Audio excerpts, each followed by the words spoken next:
শেখো, শিক্ষা অভ্যাস করো, সম্মান দাও, তোমার সম্মানের অভাব হবে না।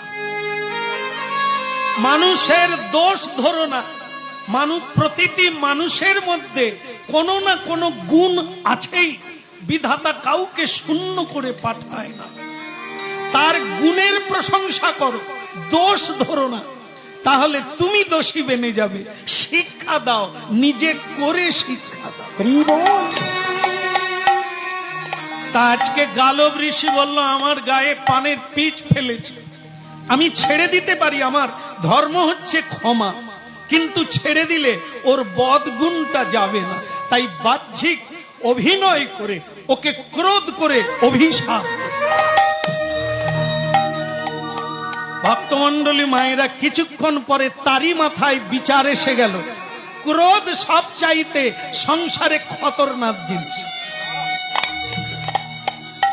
আগুনে জগৎ পুড়ায়, আর ক্রোধ মানুষকে পুড়িয়ে দেয় ভেতরে ভেতরে।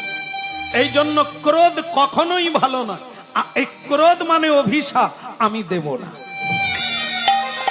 তাহলে কি করব? উনিও কৃষ্ণ ভক্ত, আমিও কৃষ্ণ ভক্ত। কৃষ্ণ পৃথিবীতে এখনো আছেন। গুজরাট দ্বারকা